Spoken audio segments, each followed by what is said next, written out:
Deux jeunes femmes de 24 et 26 ans, toutes deux brillantes, ont été abandonnées dans des hôpitaux différents par les mêmes hommes masqués. L'une d'elles a été retrouvée morte à son arrivée. L'autre, placée sous assistance respiratoire, ne s'est jamais réveillée. La raison de leur mort est restée un temps inconnue, et les circonstances de leur décès restent un mystère. Voici leur histoire. Un producteur ayant travaillé avec Gilles a déclaré que de nombreux membres du jeune Hollywood pleurent cette perte. La police de Los Angeles pense qu'il s'agit d'une overdose mortelle, mais sa famille et ses amis pensent qu'il s'agissait d'un acte criminel. La jeune fille qui illuminait chaque pièce où elle entrait. Christy Gill, mannequin de 24 ans, a grandi à Birmingham, en Alabama. Fille à papa, Gill était une passionnée de football. Ce sport a fini par devenir sa vie dès sa préadolescence. Sa mère la décrivait comme une personne robuste et dynamique, qui monte à cheval, pêche et aime tirer au fusil avec son père. Mais à l'âge de 14 ans, sa vie a basculé pour une raison à laquelle elle n'avait jamais prêté attention auparavant, son apparence.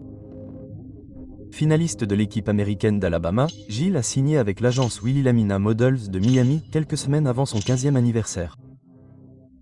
Sa vie telle qu'elle la connaissait était sur le point de prendre un tournant radical.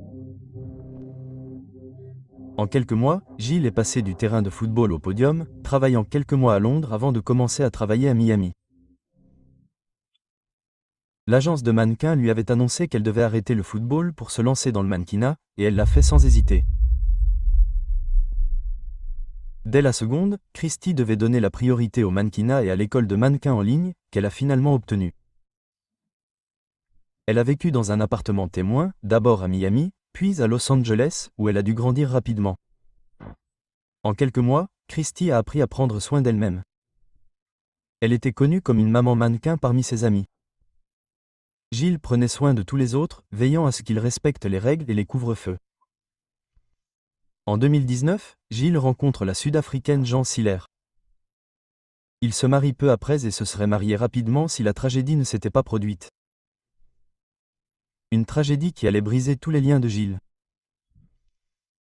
Hilda Marcela Cabra d'Arzola ne connaissait Christy que depuis quelques mois, mais elles se lient rapidement d'amitié et deviennent très proches. Cabra est née et a grandi à Durango, au Mexique. Elle a tracé sa propre voie en se concentrant sur ses études. Elle obtient son diplôme de cum laude de la prestigieuse Universidad de MTER mexicaine. Cabra s'installe à Los Angeles 6 mois avant la nuit fatidique du 13 novembre 2021 dans l'espoir de lancer sa carrière de décoratrice d'intérieur. C'est d'ailleurs ainsi qu'elle rencontre Gill, qui cherche elle-même à se diversifier dans le même secteur. Sa vie à Los Angeles commence à prendre forme. Elle vient de réussir son examen du DMV et d'obtenir son visa de travail. Tout va pour le mieux et il suffit d'une nuit pour que tout s'écroule. Mais que s'est-il passé dans la nuit du 12 au 13 novembre 2021 ? Les événements qui ont conduit à l'abandon brutal des corps de Gill et Cabral sont restés longtemps obscurs.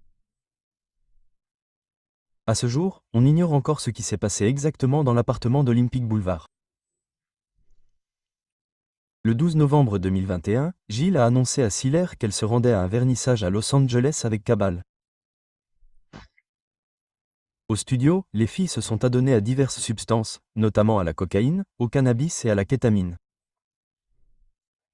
Après tout, la consommation de substances est monnaie courante à Los Angeles, notamment dans les secteurs de la mode et du spectacle, dont Gill faisait partie. Après avoir quitté le studio, Cababrada et Gill se sont rendus à East Los Angeles, dans une unité industrielle où se tenait une rave. Dans un dernier message affectueux adressé à son mari entre minuit et 1h du matin le 13 novembre, Gill lui a fait savoir qu'elle passait un bon moment. Les publications sur les réseaux sociaux des femmes le confirment. On peut voir Cabrada et Gill danser dans plusieurs stories Instagram avec une troisième femme.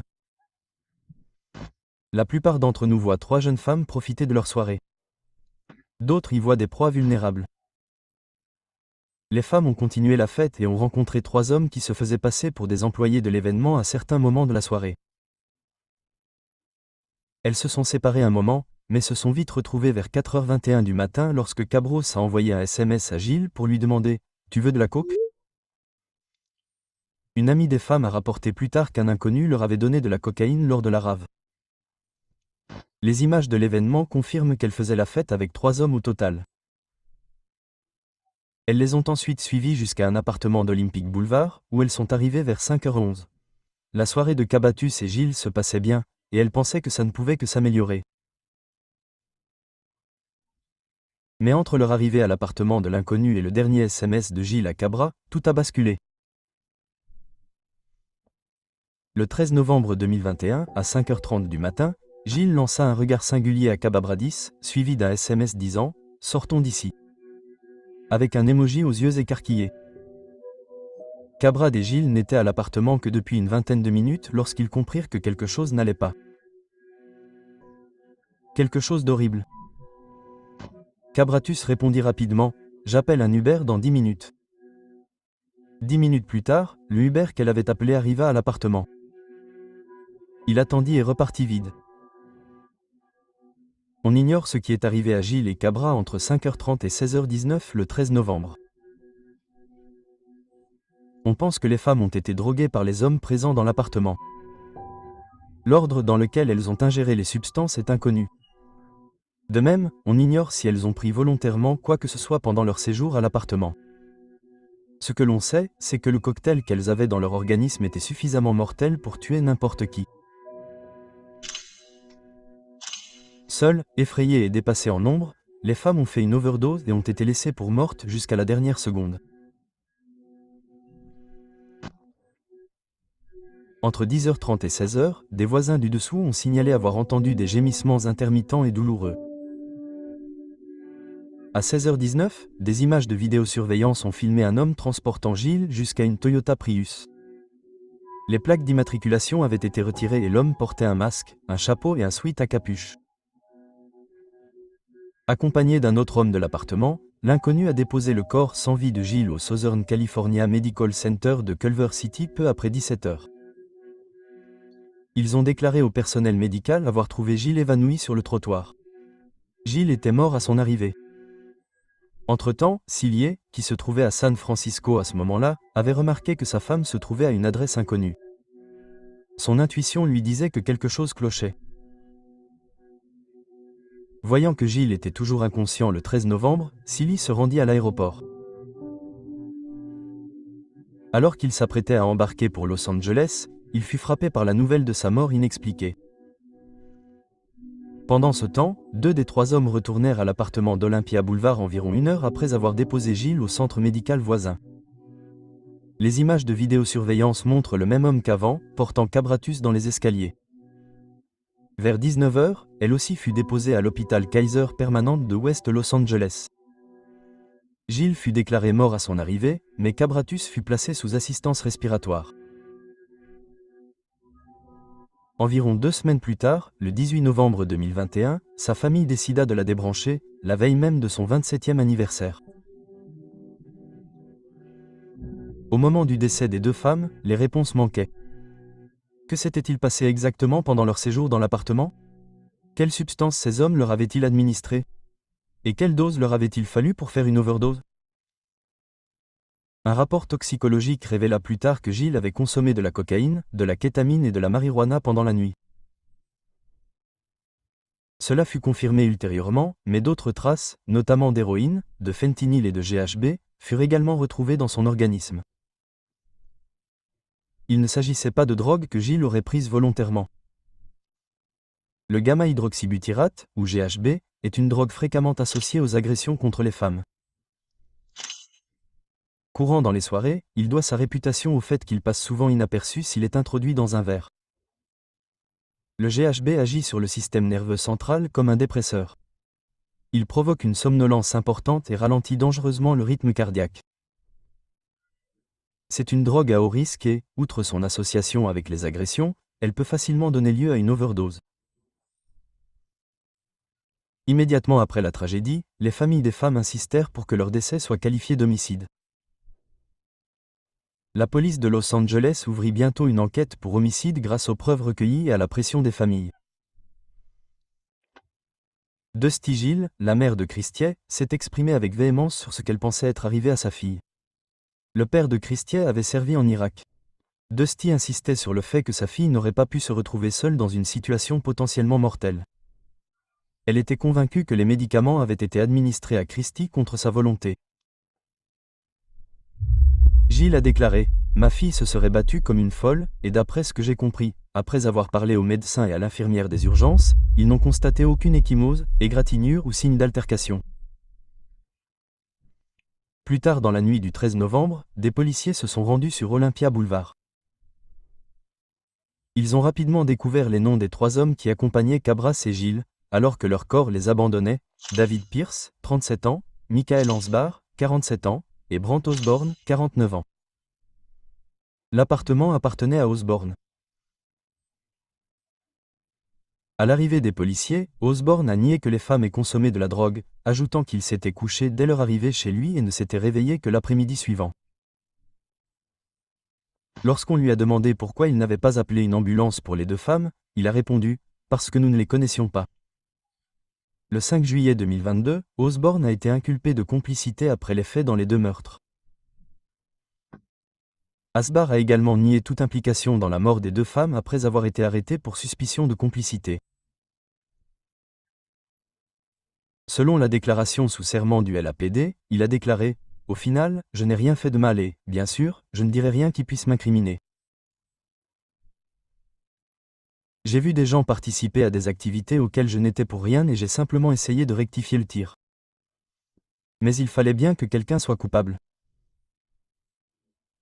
Pourquoi 2 femmes, au début de leur vie, se seraient-elles soudainement adonnées à de multiples substances potentiellement mortelles jusqu'à l'overdose, surtout une drogue fortement associée aux agressions? Et pourquoi aurait-elle agi ainsi alors qu'elle prévoyait de quitter l'appartement? Dave Pierce, l'homme vu portant les 2 femmes jusqu'à sa voiture avant de les déposer dans des hôpitaux différents, et l'homme qui s'était couvert le visage et avait retiré ses plaques d'immatriculation pour éviter toute enquête, était la réponse que la police recherchait. Le 17 décembre 2022, Pierce a été arrêté et inculpé. Il a finalement été inculpé de 7 chefs d'agression sur différentes femmes sur une période de 13 ans, de 2007 à 2022. Pierce a été emprisonné pour des accusations distinctes d'agression sexuelle. Dagozon n'a pas souhaité commenter les détails de l'affaire, se contentant de préciser que des informations supplémentaires ont été révélées au cours de l'enquête. Les autorités affirment que 7 autres femmes se sont depuis manifestées, affirmant également avoir été agressées sexuellement par Pierce, indépendamment des accusations liées à l'affaire Gilles Gabrad. Les enquêteurs ont rapidement découvert un passeport et 30 000 $ dans la voiture de Pierce au moment de son arrestation. En janvier 2023, la caution de Pierce a été fixée à 3,4 millions de $ pour meurtre. L'avocat de Pierce a défendu les objets suspects trouvés dans sa voiture, suggérant que les 30 000 $ provenaient de gains récents lors d'un voyage à Las Vegas. Il a également expliqué que si la voiture de Pierce n'avait pas de plaque d'immatriculation, c'était parce qu'il avait récemment été victime d'un accident de voiture. Mais pour le LAPD, comme pour le grand public, tout cela semblait un peu trop pratique. Lors d'une audience le 24 janvier 2023 sur les accusations d'agression portées contre Pierce, la juge Victoria Wilson a déclaré « Monsieur Pierce se livre à des actes de violence. C'est un agresseur en série. » Compte tenu de la sécurité publique et de la gravité des crimes, le tribunal estime qu'il représente une menace pour la sécurité publique. Pierce a plaidé non coupable de tous les chefs d'accusation et fait toujours l'objet d'une enquête pour son implication dans la mort de Cabara et Gilles. Mais qui est exactement David Pierce? En bref, un brillant escroc. Mais ces actes horribles vont bien au-delà. Il avait été accusé d'agression à 2 reprises avant ses récentes inculpations, en 2014 et 2020. Les poursuites auraient été classées sans suite à chaque fois, faute de preuves suffisantes pour inculper Pierce. L'une des femmes qu'il accusait aurait perdu connaissance pendant l'acte, probablement sous l'emprise de drogue. Pierce aimait se présenter comme un producteur, mais ceux qui le connaissaient le considéraient plutôt comme un promoteur de boîtes de nuit modestes et sordides. Les habitués des boîtes de nuit de Los Angeles parlaient de Pierce comme d'un véritable et un drogué, ainsi qu'un escroc et un imposteur. En fait, la réputation de Pierce était si mauvaise qu'un fil de discussion entier lui était consacré sur le site de potindirty.com. Il s'intitulait « Dave Pierce est une mauvaise personne ». Plusieurs internautes ont affirmé que Pierce consommait des drogues, l'un d'eux ajoutant « Je suis presque sûr que c'est un sociopathe », sans parler d'un excellent escroc. Espérons que Pierce paiera bientôt pour toute la souffrance qu'il a infligée aux femmes au fil des ans.